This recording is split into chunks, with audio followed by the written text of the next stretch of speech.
Can I ask you about small creatures like moles and gophers? Oh, yes. I have a cat, and and I'll tell you how you get your cats to be very effective. Is you feed them once a day. That's right. If you don't overfeed them, they know how to hunt. They're very capable. And my cat really understands how much I appreciate her. When she catches little moles she can't eat, she takes them by my truck and puts them there so I can see she got them. I'm just telling you, they really get how to live, and she is amazing. You will watch her just truck these fences. I mean, she's out there watching. Something shows up, man, she's on it. And they're really good. You know, and I also use a Victor mole trap because, in my sense, this is my home.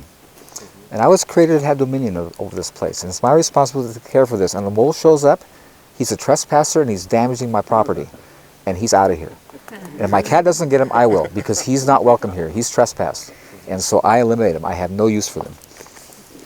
I don't know their purpose, but I just know in my place, they have them. They're not welcome here. I have a lot of deer damage because my good dog died. And now I have one that's starting to learn, but she's slow. And her tendency is to be more friendly than the other one was. The other one was a chocolate Labrador who's an alpha, and her mentality, this is my home, no one else is welcome here. This one here is everybody's welcome, I like you all. But you know what's interesting? And this is the whole thing of giving thanks. She says, I'm looking at my trees, all my apples being taken off by the deers, all being just hedged back by the deers. My natural inclination would be upset and angry. But I'm giving thanks for it. What I'm getting is that this is, for me, this is, it's going to be more pruning because they hedge things off. But what I'm getting is that I really didn't appreciate what I had because I had it all the time. Now that I don't, I'm sitting back and like, man, I have been so blessed. I've had so much. And it's been, I'm now thanking God for this deer damage. And I'm praying and asking him to teach my dog. And it was so amazing. My dog now, who's never stay here at night, is on the porch. She's barking at the deer, and she's starting to get it. And I'm realizing that as I've maintained this attitude of thanks, my father's stepping in, and he's training my dog. I'm just telling you, man, you know, from experience, I'm really getting how this works. And I spent my life when I wasn't grateful, always complaining, always whining. And it wasn't fun. And it's just so nice, you know, not having issues, just being grateful, because it's just, and my wife was watching a thing on YouTube, was really, this guy who does work on the human brain. This is he had all these pictures of the human brain, showing how all these deficiencies and stuff and what it looks like. He made a statement that was powerful. He says, gratitude is the most healing and supportive thing to the human brain. I thought, whoa, awesome. Gratitude does major healing and support to the human brain. It's amazing. Don't have many problems with bugs. Well, you know why? Thank you. I love these questions. See, when I first came, I had bugs in my apples. I had earwigs. I had all fungal diseases because my trees weren't well. You know why bugs aren't eating my produce? It's so full of water they drown. Are you hearing me? You see, when a bug bites into produce, they want cellulose and fiber. When they bite into mine, they drown. You all experience the water content. And what I'm getting is that, you see underneath, look at this. This is classic. You see this leaf here? See, this is becoming dehydrated. Right here and right here. You see the bug bites in it? The bugs are going after the dehydrated, unhealthy stuff. They're not going after the new growth that's full of life and water. And see, bugs are created by nature to maintain a healthy environment. They're not accidental. And so you don't kill them. Bugs are telling you your plant's dehydrated. Water, fertilize, get it well, because it's not happy. Bugs only take out stressed, dehydrated, healthy plants. You follow me? So you use, to get them healthy again, other than, you know, the dehydration, do you make a compost tea? No, I just put compost on the ground and let water go through it, and that creates its own tea. What I'm getting is that all the steps we do to help nature are, one, unnecessary and usually counterproductive, damaging to nature. Nature, as you see all around you, needs no help. And so our approach should be, go to nature, study how it works, and copy it, because it does it the best. Really. And it's that simple. I had the most interesting experience walking around. I grow celery. Anybody plant celery? You know how small the seeds are? They're like tiny, it's like dust. And when you plant them in a row, good luck getting them properly spaced. You drop one, 3 fall. So they come in too thick. So I had this awesome row of celery, way too thick. So I'm looking at these beautiful plants, I'm thinking like, I don't want to throw those away. I'm going to go plant my herb garden so I have more to give away. So in my herb garden, I've never seen a slug. They don't go there, ever. I took up all this celery, and when I took it up, I bare rooted it, and I planted it in my herb garden. So because it was bare rooted, immediately stressed. The next morning, I'm feeding the chickens. I walk by, and the place is covered with slugs eating my celery. So I always do this, talk to me, to the Creator. And he always does this, just watch. He always says that to me. When I ask him questions, he says, just watch. I said, okay. Come back the next day, and all the foliage is eaten off the celery. We're down to the stumps. And I say, you can tell me to keep watching? Yeah, keep watching. Come back the third day, and the slugs are all gone. The celery grew back, and it was great. And what I got was, what he showed me was, you notice in your garden, the slugs never touch your celery when it was in the garden? Because it never put out a signal, I'm stressed, dehydrated. When you move those celery, they put out a signal, I'm stressed, I'm dehydrated, take me out. On the third day when that signal stopped, the slugs all left. And what I got that day was this amazing revelation that changed my whole life. Everything in nature except the human race is under the influence of the Father for the support and maintenance of a healthy environment, and they're all in communication one with another. It's only us, it's not. And that's why the Word says, all of nature is groaning and travailing, waiting for the manifestation of the sons of God. It says all of nature. All of nature gets it. They're connected except us. It blew me away. I mean, I saw it. It was so obvious. They put out a signal, and when it stopped, they stopped. And so insects aren't bad. God told me they're His police force that He designed to maintain health on the environment. They have a purpose. They have a really good purpose. You don't kill them. So I had these moths flying over my garden all summer long that create the cabbage root maggot. But I had no problem with cabbage because they're not going to go in the wood chips. When I had dirt tilled, they go in there and they kill all my broccoli in the fall. They're not doing that because this is a covering. They don't penetrate it. Again, if you just observe how nature works, it's just those insects are here, but they're doing no damage because everything's well. Everything's in order. They only go to places that are out of order to stop disorder by killing plants. Think about it realistically. If a plant is weak and grows to maturity and creates seed, eventually it'll become extinct, get weaker and weaker and weaker. So by having bugs taking out weak, unhealthy plants, you maintain plants with only healthy seeds. And that maintains a healthy environment. When you connect the dots, you just see the wisdom. It's a benefit to have unhealthy plants removed. You don't want them declining and becoming extinct. So you get rid of them and only have healthy plants maintaining a healthy environment. It's just such wisdom. And here we're out there killing insects. It's crazy. You have rabbits? I have rabbits, I have coyotes, I have cougars, I have deer, I have bear, and skunk. But I have a dog.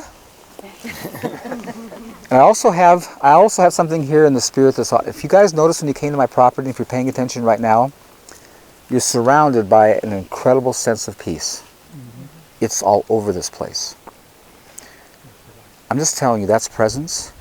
And the lady used to bring her sheep in here. These are different sheep here now, but she used to bring her sheep. Where she lived and swim, coyotes and cougars would kill her sheep on a regular basis. She's had them here for like 10 years.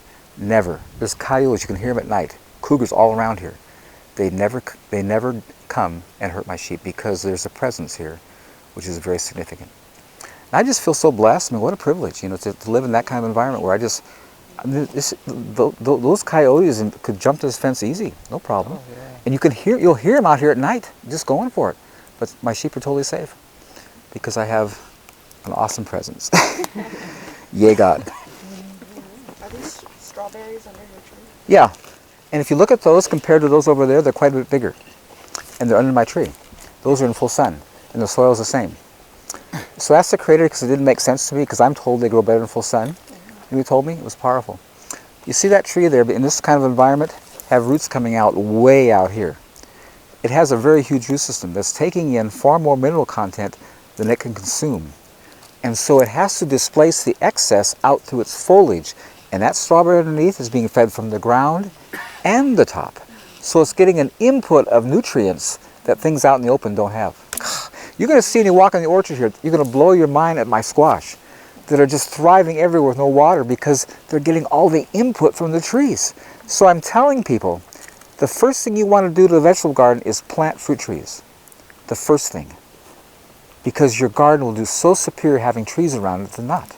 So how do you plant the, I saw how you did the seeds, but what about the fruit trees? So, You plant the fruit trees. Dwarf trees is what you want to always use. Don't ever use anything else that get too big, and don't follow their instructions. They tell you you can plant them 10 to 12 feet apart. I'm so glad I asked the creator. He told me 15 minimum. These trees are all 15, and you'll see they're all touching. You see, the people who are telling you how to do this are coming from a broken premise. They've never seen a tree grown in an environment like this that has a root system coming out 30-foot radius from the trunk. You know, so always ask the creator about spacing and stuff, because what you're told isn't the reality. It's their reality which is broken. His isn't. And so it's going to get way bigger than you think. how are you planting it in relation to the, you know, you're not putting it in the wood I put it right in dirt. Hard, heavy clay ground. You know when I planted my trees, I was so bummed out. This place out here where these wood chips are, and Tim, this guy over here, he can tell you, in the wintertime in my grass, they were ponds. We're talking ponds, because the clay didn't drain. And when I planted my fruit trees at first, they were in standing water, and I'm flipping out thinking, man, they're going to root rot. They're not going to live. Put the wood chips over it, never saw water again. Here's what's powerful about wood chips. Just down the road here, we have a rainforest, the whole rainforest. You know how much annual water it gets? It gets 14 feet, not inches, 14 feet of annual rainwater. Yeah, in your mind, that's way more than that, man. It's like two of you standing up and higher. Imagine, just picture in your mind 14 feet of water on the ground, what that looks like. And you saw in my film, if you watch Back to Eden, the girls are out walking in there and stuff just like this. It's not soggy. There's no standing water. And here's what I'm getting that blows my mind. Wood chips with no brain, they're an inanimate object. When there's too much water, bring it to the surface and evaporate it. And when there's no water, like here all summer, they retain it. I don't know about you, but that rocks my mental boat. And an inanimate object, when there's excessive water, displaces it. When there's not enough, retains it. Lets me know that this creator is genius. You know what else is cool about wood chips? Which is heavier, dirt or wood chips? You come in my orchard, you'll notice on the ground you won't see one leaf. And every fall, all those trees drop all their leaves. And I want to keep them. That's good compost. But we live in Jefferson County, and in the winter the wind rips through here 40, 60 miles an hour. All the leaves, they're not even my patch, they're out in the woods someplace. I can't even find them. But wood chips, which are lighter, don't move. The dirt, which is heavier, blows away. I don't know, I'm just telling you, man, it's just awesome. Well, what beets are you growing here? There's golden beets, Okay. and there's this is a red beet. Over here is my favorite, it's called Lutz. What's the lots over here? If you guys have a chance, walk to the back end there and look at the size of them, and then look how close they are together, which is going to totally blow you away, because you know that you can't do that. So how do you plant them that they get that close? I plant them that get close because that's how they drop out of my hand. Okay. Here's what's scary about your intelligent mentality. You're intelligent beings. You all are, and you went and spent money for seed for your garden. You spent money. You worked for it, and you went and planted them. And you'll go out after you planted carrots and beets, and thin out and throw away your investment, and spend time to do it. Are you hearing me? Because this stuff is so porous and soft, as they grow, they just push themselves out of each other's way because they can move. And you're going to see over here, I had my fall planting, my winter crop of carrots are in tight. We're talking like thick. I'm not going to thin. I'm going to have awesome carrots because they'll move out of the way. And if you notice in nature, no one's thinning. Again, it's just, I mean, these things we do, which are so labor-intensive, counterproductive, and expensive, make no sense, and we keep doing it. It's just like, so just for an example, you see those Lutz beets, so you see how beautiful that foliage is?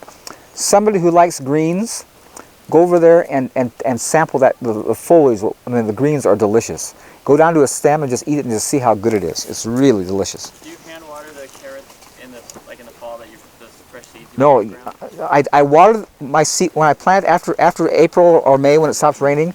I water till they come up. Once they're up, I stop watering. So like these carrots that you just planted for the winter. I'm not watering. I water to get them up. Once they're up, I'm Water to get them up. Yeah, because you know why? I'm planting at a 1/4 inch deep, and on top that dries out. But once they're up, they send a root down and they're good. If you were like in LA still, would you in like 105 degree days? Let me tell you my history in LA. I grew up in LA in the 50s, and my parents had an acre property and they grew all of our own food. I was so thankful. And my father was more of a, educated man who followed the rules by what they told you from the American Agricultural Association. My mom was intuitive. My mom would go, their water bill in the 50s was $30 a month, which is like $1,000 today, really. And so my mom was concerned with the cost, so she'd go out every Monday before the trash man would show up and pick up everybody's yard waste, all their grass roots, all their leaves, and put it around all her plants to hold moisture. So you guys, you can understand where I'm coming. I got some history here. And remember we used to work in the yard, pulling weeds out of my father's garden where we hand spaded and wore out shovels was a drag.